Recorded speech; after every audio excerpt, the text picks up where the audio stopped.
অটোক্যাডের যেসব কাজ জানা খুবই জরুরি, আমরা যেসব ড্রয়িংয়ের কাজগুলো আপনাদের শেখাবো।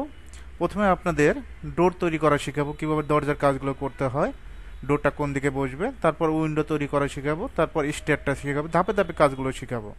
তারপর আপনি এখানে 1 ইউনিট ফ্লোর প্ল্যান পাবেন, 2 ইউনিট, 3 ইউনিট, 4 ইউনিট, অনেকগুলো ফ্লোর প্ল্যানের কাজ শেখানো হবে।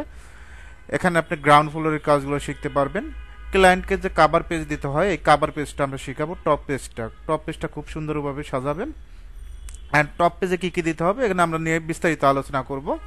তারপর কলাম লেআউট শিখতে পারবেন, কলামগুলো সুন্দরভাবে একবারে সেট করতে পারবেন। এই গ্রিড লাইনগুলো প্রত্যেকটা পয়েন্ট, এই গ্রিড লাইন থেকে কতটুকু আছে, এই গ্রিড লাইন থেকে কতটুকু মেজারমেন্ট, সবগুলো সুন্দরভাবে শো করে দেখাবো।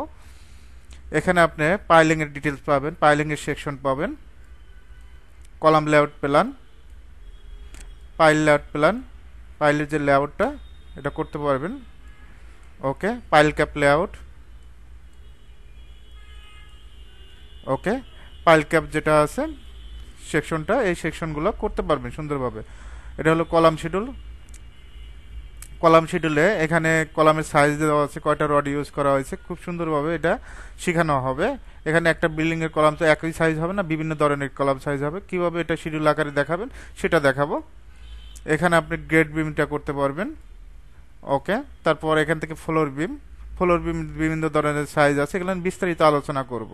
এটা হলো স্টিয়ারের ডিটেলস নিয়ে আমরা এটা ক্লাসে খুব সুন্দরভাবে আলোচনা করি। স্টিয়ার ডিটেলসটা শিখতে পাবেন। এটা হলো রুফ ডিটেলস, ছাদের যে ডিজাইনের রডের যে ডিজাইনটা হবে এটা রুফ ডিটেলস। এটা হলো ফ্লোর বিম ডিটেলস।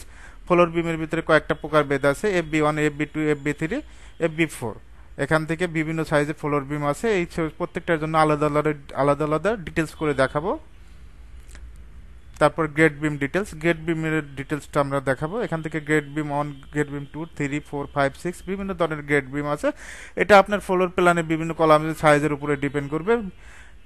ঠিক আছে, আপনার বিমের সাইজ কয়টা হবে, এখানে বিমের সাইজটা রডের উপরে, এখানে তো একই সাইজ হতে পারতো, এখানে GB1, এখানে দেখবেন যে এক্সট্রা টপ হয়তো কম বেশি আছে, মেইন রডটা কম বেশি আছে, এগুলো নিয়ে বিস্তারিত আলোচনা করব।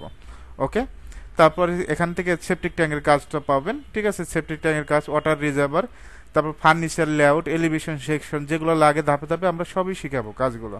কিন্তু এটা লং টাইম প্রসেস, একটু সময় দিয়ে কাজ শিখতে হবে আপনাদের। আশা করি অটোক্যাডের কাজগুলো খুব সুন্দরভাবে শিখতে পারবেন।